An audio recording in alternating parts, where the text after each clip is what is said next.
guess we can I can go ahead and get started here. I want to welcome everybody to the new show that we're doing here, DM Network,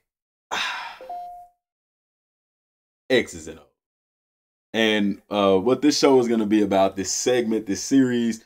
Right now, I plan on doing it weekly, and what it's going to be is football, man. It's the X's and O's. I mean, everything from high school to college to NFL to video games, just any and everything football, y'all. And I wanted to be simply laid back. I mean, me chilling, talking to y'all about sports, football in general, um, and things that's going on. And because football is a passion, man, and it's great. It's fun. It's engaging. And this will be live, but it'll also be recorded as well, so that people who aren't able to attend the live will be able to get into they'll be able to get into the chat and stuff like that. And that's just me getting into my phone. That way I can see the comments and stuff like that. I don't have to go into like Chrome or anything on my computer. I don't have the best laptop in the world, um, but I definitely do want to be able to engage in the chat and stuff like that. It's the first episode, so let's get to it, y'all. I'm starting with Kyler Murray. This is something that I've been wanting to talk about for a while because Kyler has been been lighting it up. He has been lighting it up, and when I look at a guy like Kyler Murray, um, and I'm just going into the chat here, y'all, while people are getting in. Um, when I look at a guy like Kyler Murray, I remember watching him play when he was at Allen. I'm a Texas guy. He's from Texas. Played at Allen. His dad played at A&M. The dude was electrifying. I mean, dude was cold. You know, a lot of people in other states didn't know about Kyler Murray till he got to A&M, but Kyler Murray is the truth, man. And seeing him play, when he went to A&M, I was like, yeah, man, this is cool, man. I want to see what this kid can do in the collegiate level. I always thought he was a bit undersized. It seemed like he's not the 6'4", 6'3", or even 6 foot guy. Barely, I don't even think he's 5'11". But he could definitely light up a football field. And when I went to watch him, it was awesome. It was electrifying. The kid was awesome. And then, bam, here comes the news that he's transferring to Oklahoma. Then it's like, Baker Mayfield is there. Don't expect him to see playing time in the first year or when Baker's there. But man, when Baker leaves, it's gonna be awesome. So Baker leaves, Kyler takes over the reins. Baker had a stellar season at Oklahoma. But here this guy comes behind him and has an even better season than what Baker Mayfield. And both of these guys, by the way, came from Texas schools. Baker Mayfield from Texas Tech, Kyler Murray from Texas A&M. Texas, man, you got to keep these kids in state. But yet and still, Baker Mayfield left, Kyler Murray takes over, and the kid just blows everybody away. Like, I knew that he would do well, but to the level that he did well at, I mean, the guy did phenomenal. And I'm going to silence the people who, and I'm going to tell you why the NFL is going to take Kyler Murray. He has till midnight tonight to decide, and I'm pretty sure that he will. I'll get to that in a second. But Kyler Murray will do good in the NFL because we've already seen what he can do against NFL caliber talent in Alabama. Yeah, see, there you go. Alabama's full roster could go and play in the NFL. Alabama holds the record for the most first round and NFL draft picks in any other collegiate program in the past 20 years. And he showed out against Alabama. I mean, yeah, they lost the game. They got off to a rough start. But when he found his groove, Kyler Murray was hitting on all cylinders. He was doing very great. There is concern with his size, but I mean, people mentioned Doug Flutie. Oh, Doug Flutie was a smaller quarterback. Russell Wilson. Kyler Murray is smaller than Russell Wilson.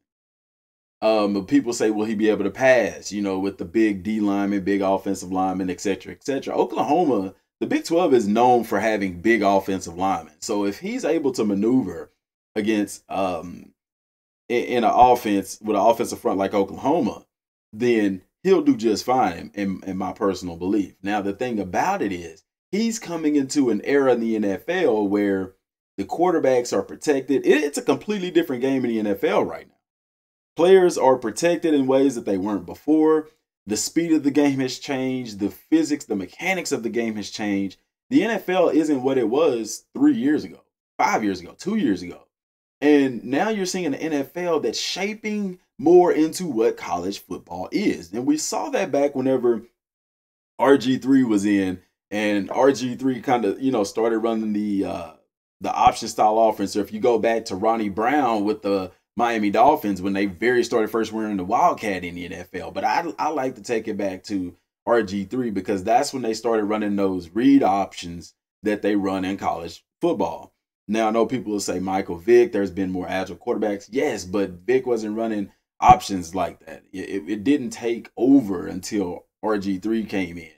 But now you're seeing the NFL on a level that is more conclusive to the collegiate ranks. Even with the Arizona Cardinals hiring Cliff Kingsbury as their head coach, they're bringing him in because what he did at the collegiate level, they see that the NFL is beginning to mold and shape into what college football is as far as play style, and they're getting ahead of the curve. That's why I believe that Cliff Kingsbury is going to be a good hire for the Arizona Cardinals. And Cliff, when he was at Texas Tech, went on record saying that if he was the Arizona Cardinals, that he would use the first pick on Kyler Murray. Well, guess what, Cliff? Now you're the head coach. He's not the general manager, so the decision isn't solely based upon him. However, Arizona Cardinals have the first pick. Kyler Murray is there. I don't know, people saying, what about Josh Rosen, this and that? It's football, man. The NFL is a little bit different. If you spend a first-round pick on a guy, especially a quarterback, then normally you're going to keep that kid around. However, it's football. Rosen may not fit Cliff Kingsbury's scheme. And honestly, I feel like Kyler Murray fits it better than Rosen do because he's able to get outside the pocket. He's able to move around and things like that. So that goes without saying. Now, the thing is, Kyler Murray, will he have to play under center? If he goes to a team where he has to play under center, all of a sudden we're looking at a completely different trajectory as far as his career path in the NFL.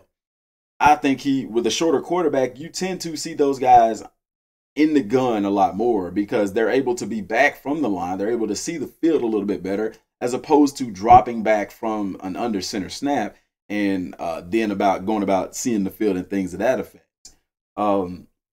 But he is going to model, he's going to have to really get like a guy like Russell Wilson to be a mentor to say, hey, look, shorter guys, this is how you do it. This is how you're more effective. This is how you can get outside the pocket without getting hit. I didn't see him take a whole bunch of hits in college. He did a good job of that. He can learn that from RG3. It's good to scramble. It's good to move around, but you got to know when to get down or when to get out of bounds, you see. But my biggest thing that I feel that Kyler Murray is going to have to change to be successful at the next level is how he carries the ball. When Kyler Murray runs with the ball, it's not it's not tucked like this. I mean, it's kind of like it's weird. Y'all go look at the film. You'll see what I'm saying. And if he takes a big hit with the ball like that, then it's going to, in my opinion, lead to more fumbles, which he didn't have that much in college, but the NFL is way different, y'all. They're way different. But I feel that he will do well because of his athletic ability, but more so because of the way that the NFL is changing. So what better story than for the Arizona Cardinals to not only hire Cliff Kingsbury with his phenomenal offensive scheme, air raid offense, but to bring in a guy like Kyler Murray to run that offense, be effective, get ahead of the curve in the NFL. And that's going to lead them to success because right now the other teams aren't necessarily ready for that style of offense. So if Cliff can draft Kyler Murray and he can come in and do those things, then it's going to be magic. It may be a rough first year, but if they don't do what they did this past year and fire him after his first year, then I think that it'll build. Now, they will have to get some more people. They're going to have to give him some weapons to work with. Larry Fitzgerald, he may come back for another year, but let's be real. He's not the game-breaking wide receiver that he once was. He is, don't get me wrong. He's an extremely reliable target. He'll get you those yards. He'll get you those first downs. his IQ is off the charts as far as his football prowess is concerned. But you still need to start investing in other guys. Get some wide receivers out there for him. There's some pretty good wide receivers coming out in this year's draft. There's always a gem at wide receiver somewhere. Antonio Brown is up on the trade block. That's another thing, So are you looking to pick him up possibly, So all in all, I'm excited to see what he decides. I mean, if the guy chooses to go with baseball, then good for him. If he chooses to go to football, then I'm definitely going to be watching and supporting. If he goes to baseball, I'll start watching baseball. I'm not the biggest baseball fan, but I love Kyler Murray's athleticism and the way that he plays. So I would definitely probably go and watch him play some baseball. Now the thing about that is he met with the A's yesterday, and we don't know the details of the conversation. We don't know if they're trying to offer him some more money, whatever the case may be. But he also met with MLB officials. These guys know the market that Kyler Murray has coming with him, the brand that he's built, his name, and being a Heisman Trophy winner, stuff like that. And they, just like me saying that I would watch baseball if Kyler Murray went and played baseball, they know there are other people who would do the same thing. So they're going to take their chances. They're trying to do everything that they can to get Kyler Murray, and I guarantee you they probably talked about either getting him straight to the majors, a faster road to the majors, or offering him more money to get him to come to baseball. Now, what they can't do is they can't prevent him from declaring from the draft. They can't write that in the contract or anything like that. Only thing they could possibly do is say, hey, just promise us that you won't go play football, that you'll come and play baseball. Now, with him declaring for the draft, it's still not set in stone. That doesn't mean that he can't go and play baseball. He could go to the combine. He could have his pro day. He could even get drafted. He still does not have to sign with that team and play for that team. We know that back even with Eli Manning, when he got drafted, he demanded a trade. I'm not playing for this team. You see what I'm saying? So it's going to be very interesting. It's going to be very something cool to follow. Now, Kyler, from my understanding, he likes baseball, but he loves football. And I think that in the back of his mind, he knew that he could play good and have a good season. But with his size, I don't know that if he really truly believed that he would be considered a first-round pick to be a quarterback. I don't see anybody talking about moving the kid to wide receiver. People are wanting him to play quarterback. He's got a good enough arm. He's got a good enough field vision. Is he able to read defenses as well? Things like that are going to be things that we need to take into consideration. But his athleticism is what's attracting teams. And I mean, he's like a more athletic Russell Wilson. If that's my comparison. I mean, he's not as big, but he is more athletic. So definitely a game changer for whoever's team that he's on. So kudos to him. And we'll be definitely paying close attention to that and things like that that's going on. Now, while we're still on the collegiate tip, Fields, man. I don't know why he wants to transfer from Georgia, but I get it. What a lot of people don't get is that why does he want to transfer to Ohio State? You have a guy that is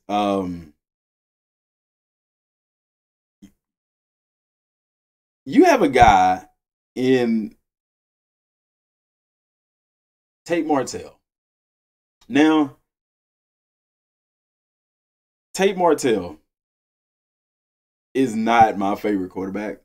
If any of y'all have watched the series QB1 on Netflix, which it is still there, go and watch it. Very awesome show. I wish they would put season 2 on there for the next season.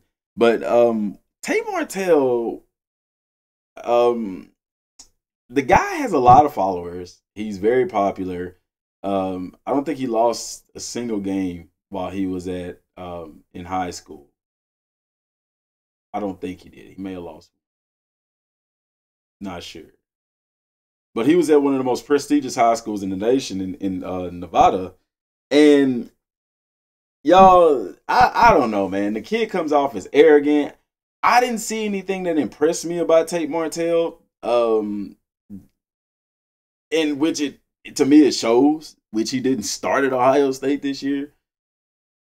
However, he didn't start in front of Dwayne Haskins. Now, with that being said, Justin Fields is more athletic. Justin Fields, in my opinion, is a better quarterback. And if I was even comparing the two's personalities, I would take Justin Fields over Tate Martell's. Tate Martell seems like he's almost like a lesser Johnny Manziel. Manziel got into a lot of issues. Tate Martell always seems to be borderline into getting into some kind of trouble or something like that. Not bad trouble, but just social media type trouble, drawing the type of attention that you don't want. From your starting quarterback at a program like Ohio State. Now, what's interesting in Ohio State, Urban Meyer is gone, and so they're going to have a new head coach. What type of system is he going to run? Obviously, Justin Fields fits into that, which Justin Fields can really fit into any system, in my opinion. But Tate Martell is talking about transferring. And, hey, you can't blame the kid. People kill me when they look at these kids and be like, oh, no, you don't need to transfer. That's not cool. You're leaving your team out. You're leaving them out in the cold, and you're abandoning them. You're this, you're that. The colleges are going to make millions, billions. The NCAA is going to make billions off of these kids. They have to consider their future. And one thing a lot of people who haven't played football at the collegiate level don't realize is that with a new head coach comes a new offensive scheme. You don't necessarily, if you don't fit that offensive scheme, guess what? You're going to be on the bench. So why not go to a team that you're going to fit into their offensive scheme and you're going to be on the field? Now, part of it could be, too, that Tate Martell doesn't want to compete for the quarterback position, doesn't feel like he should have to compete, for the quarterback position. Then he could be a realist and knows that Justin Fields is just a better quarterback. But how many times have we seen a better quarterback come along, the guy stays, and he ends up starting over the guy that's better? I don't know, who is Jalen Hurts? I don't know. I'm just saying. But it's going to be interesting to see that Justin Fields, I really liked watching him. Both of them were Elite 11 guys. So, these are top-notch quarterbacks. Just like Trevor Lawrence from Clemson. Phenomenal guy, Fields, I want to say Fields was in the same class with him. No, that was the other quarterback. But I digress. Regardless, y'all. Fields is transferring to Ohio State. That's said and done. So guess what? I'm going to be paying attention to Ohio State. I wanted to see him play at Georgia. But behind Jake Fromm, the guy was an awesome quarterback. He was also on QB1. I don't know why he chose to go to Georgia in the first place. I don't know what was going through his mind with that. He took a chance. But then you also look at like how Kyler Murray transferred to Oklahoma. He was redshirt anyway, but still, y'all get what I'm saying, some guys like playing behind the best guys in the nation, competition, talent. Some guys are going to transfer. Some guys aren't. Clemson's quarterback, he transferred. We'll get to see him play this upcoming season. Trevor Lawrence he's a national championship winning freshman quarterback. You see what I'm saying? He proved that he was the better guy, so it's there's never a right or wrong thing in college football. You know what I'm saying? Because these kids have to look out for their future. They have to look out for themselves as well. And you cannot take that away from them. You cannot call them selfish because you're not in their shoes. You don't know what you would do. These guys put in countless hours of work on their craft. These coaches, you don't see what these coaches promise these kids. You don't know the conversations that they have to get them to come to their schools. Some coaches will recruit a player that is good, even though they know they're not going to use him. They will recruit him just so the competition doesn't get him. This kid is riding a bench. He may get in here or there or whatever. It happens all the time. So, don't get so caught up with bashing these kids for doing what they feel is right, because at the end of the day, it's their life, and hey, they can do whatever they want. They're adults. Now, to the NFL level, Antonio Brown. And this is going to bleed over into Madden, okay? Because the Madden curse is alive and well. Because last year, Gronk, Tom Brady, Tom Brady was last year. Gronk was a year. Brady, people will say, oh, well, nothing happened to Brady. They went to the Super Bowl. But they lost. And Tom Brady dropped a wide open pass in that game. So it's all it's all speculation. It's all neither here nor there, but I have to digress. Antonio Brown, cover athlete of Madden this year, and lo and behold, he is in trouble this season. Their team was extremely efficient on the field, but didn't make the playoffs. Not only that, but Antonio Brown has been involved in a lot of drama going on in the Steelers locker room, skipping practices, meetings, and things like that. And here recently, they've even said that he has taken the Pittsburgh Steelers off of his bio. I want to say on Twitter or maybe Instagram, one of his social media platforms. Yet and still, the kid is the young man. I don't know. He's a wide receiver. If we see things like this, a lot of times it's from wide receivers. The guy wants to win. People want to win, but that's still not an excuse to skip out on meetings and skip practices and things like that. Now, we also saw issues with Le'Veon Bell, which he didn't even play. This guy missed out on millions, which clearly lets you know that it's not always about the money. He already has money. People don't realize the difference between $10 million and $20 million is $10 million. The same stuff you can get for 10, pretty much you can get for 20 for the most part. The only difference is when you get up into that upper echelon, 10 million compared to 100 million or 500 million or $1 billion. Okay. But yet and still, this guy I'm pretty sure they're going to trade him. He's still on contract. So, they don't have to trade him, but he doesn't have to play either. What's interesting, and why I bring up Madden, is because in Madden, in Long Shot Season 2, which I did. EA, take that out. Please. Now, in Long Shot Season 2, we saw Antonio Brown play for the Houston Texans. Very interesting. Y'all remember that? Go back and check it out. Long Shot Season 2. Antonio Brown was playing for the Houston Texans. So what would be funny, what would be crazy is if the Pittsburgh Steelers did end up trading him and they ended up working out a deal and he goes to the Houston Texans, then Madden would have been right. I always wondered why in Long Shot, why in the world did they have Antonio Brown playing for the Houston Texans? It was kind of weird. Like, bro, it is sounded stupid because it was like, wow, he would never leave the Steelers at this point. The guy's blazing it up on the field. They're paying him good and this and that. But now we sit at the end of the 2018-2019 season and now that seems pretty realistic, man. So I don't know. Let me know down in the comment section down below. Do you think that the Madden curse is real? Do you think that all this stuff with Antonio Brown is because he was the Madden cover athlete? I don't know,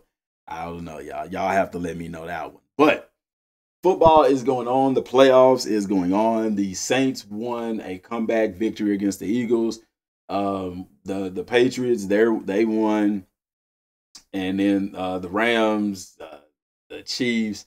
My team that I would say out of the ones that are left. Now, the Steelers are repeating history because the same three teams they lost to this year, I want to say the Cowboys, Tampa Bay, and somebody else that I can't really remember off the top of my head. They lost to three teams this year. Those same three teams they lost to back in 2009 when they won the Super Bowl. They had the exact same record and everything. So it's going to be really interesting to see if the Saints will take it. However, there is a young gunslinger by the name of Patrick Mahomes, Kansas City, by way of Texas Tech University.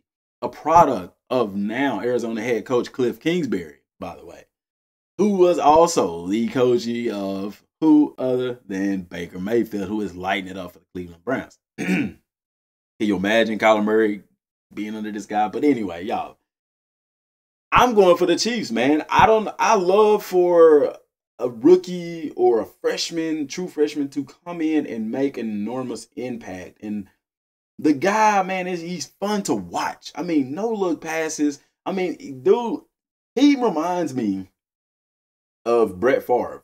Favre, like you get a bag of Bretts and then go back and you part them. No, but he's more athletic than Brett Favre, But as far as his football vision, as far as him seeing the field, making these no look passes, the guy has a cannon arm. and his leadership. He reminds me of a young Brett Favre. I mean, if he continues in the path that he is, he's Hall of Fame. You know what I'm saying? He's not playing like a rookie at all. And I hope that it continues, because you do see rookies tend to have some rookies have phenomenal years and then they have a bad sophomore year or whatever the case may be. But Andy Reid is a very good coach. He has some good players around him, and they're lighting up. I hope the Chiefs take it, win the Super Bowl, because Patrick Mahomes. That's why. You also had another rookie in Saquon Barkley who lit it up on the ground. On the Giants team that didn't have the best offensive line. Like, can you imagine if he had like the Cowboys offensive line, what he would have done? The guy is electrifying, man. So the playoffs are here. Let me know who is your pick to win the Super Bowl. And please don't say the Patriots. I don't know. You know, the Patriots, it's almost like the Patriots have been asleep. They coasted through the regular season asleep. And then it's like, oh, playoffs? Okay, let's go. You know what I'm saying? Like, only the Patriots can do that. But I think that I think the Chiefs take the Super Bowl, man. We'll see, you know. Let me know what y'all think down in the comment section down below. Y'all, it's been an awesome first episode of DM Network's X's and O's. For right now, y'all, I'm looking at a weekly show. I may do Monday, Wednesday, and Friday because, I mean, with playoffs going on, you know, there is a lot of football information still coming out and things like that. And then we'll have the draft and those kinds of things. So I may do Monday, Wednesday, and Friday for right now. And definitely have to do it more than one day a week because there's just too much information coming out. So Monday, Wednesday, and Fridays, 8 o'clock a.m. If I'm going to be late or something like that, then I'll let y'all know. Drew just popped into the chat. He said, I hate the Saints. They will. Shaking my head. It's tough. But they will. I guess he's saying the Saints will win it. I don't know. I don't know about all that, man. We'll see, man. I mean, my uncle is a huge Saints fan. He always has been. He's not a bandwagon guy. He has supported the Saints. I'm 31, so I mean, my earliest memories, he was a Saints fan. So it'll be cool for New Orleans to get them another one, but it'll also be pretty cool to see Patrick Mahomes get him that ring and that Super Bowl MVP. But yeah, so the schedule going forward, y'all, is looking at like Monday, Wednesday, and Fridays. I'm shooting for 8 o'clock. Y'all know sometimes the route runs a little bit late, and I'm not able to do that. If so, I will let y'all know, and we'll just pick it up 8:30, run it till 9 o'clock or something like that. Any late breaking news comes, you know, I'll just do a message or something like that. Some days I may just do a video. It all just depends, but I'll keep y'all in the loop and let y'all know. But for right now, you can mark your calendars. Monday, Wednesday, and Friday, DM Network X's and O's is going down. So Drew just commented again. I meant to put when I'm driving to work, so I guess I shouldn't be texting and driving. No, you should not, sir. If you are on your way to work, I appreciate you tuning in. That really does mean a lot. But yeah, don't text and drive. The video will be on the channel, so you can always come back later and watch what you missed and also comment. And if you're new, please hit that like button or dislike if you didn't like it. You know, comment, subscribe to the channel, support us, man. This is going to be fun. I'm already having fun. So, Night God just come in. Hey, I'm dropping in real quick. I'm in class right now. Appreciate you for dropping in, man. But like I said, y'all, don't get in trouble on our behalf, you know. So the video is going to be on the channel, so you'll be able to go back and watch it when it's convenient for you. That's what we wanted to do, live stream it and also have it on the channel for people to go back and be able to watch it and comment. I have not been getting YouTube notifications that well for some reason, but so I've made it a point to spend time throughout my day going through and checking the comments and stuff like that, because y'all know how I am about comments. I try my best to reply to everybody I can. But for some reason I stopped getting notifications, so I have to manually go in and look. So just feel free to leave comments. Y'all know I reply to everything and stuff. Well, not everything. We don't reply to a bunch of negativity. But I digress. But appreciate y'all for tuning in to the live stream. Till next time, and God